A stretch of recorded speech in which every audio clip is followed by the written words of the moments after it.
जब भी कभी आपको लाइफ में ये लगे ना कि आप किसी को अपना 100% दे रहे हैं, या ऐसा कह लो कि आप अपना पूरा समर्पण या समर्थन दे रहे हैं, इस चाहे वो कोई जगह है, इंसान है, या फिर कोई चीज़ है, किसी भी चीज़ के लिए जब आप पूरा समर्पित हो रखे हैं और आपको फिर भी टेक फॉर ग्रांटेड लिया जा रहा है, आपको मतलब उतना वर्थ इट नहीं समझा जा रहा, आपको उतनी वैल्यू नहीं फील हो रही है, तो आपको सिर्फ 2 चीज़ें फॉलो करनी चाहिए। It's my personal experience. Number 1 पे आता है स्टॉप गिविंग। ठीक है, आप कुछ भी देने में मतलब आप जो सबसे पहले किसी भी चीज़ के लिए यस करते हैं ना, आप उसको नो में कन्वर्ट करना सीखिए।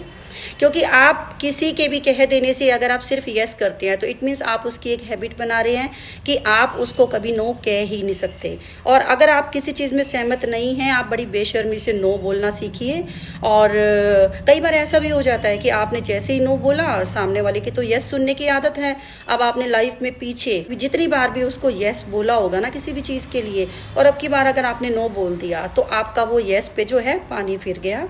इसलिए जो अपनी नो को ना बरकरार रखिए, जहां आपको ज़रूरत लगे दिल और दिमाग से सोचकर वहीं यस कीजिए, अदरवाइज नो को भी अपनी आदतों में शामिल कीजिए। नंबर 2 पे आ जाएगा कि अपनी अवेलेबिलिटी जो है उसको कम कीजिए आप। हम ये भी कह सकते हैं कि make your self less available, हम ये बात भी बोल सकते हैं। इसका मतलब ये हुआ कि अगर आप हर वक्त कहीं उपस्थित रहते हैं, आई मीन प्रेजेंट रहते हैं, तो आप वहाँ होकर भी अनुपस्थित हो जाते हैं। किसी ने सच ही बोला है कि जितनी बार आप कहीं प्रेजेंट रहेंगे ना, आप वहाँ पर उतनी बार अपने आप को एब्सेंट पाओगे। इसलिए हर जगह आपका होना, आपका प्रेजेंट होना कोई बहुत इंपॉर्टेंट नहीं होता है।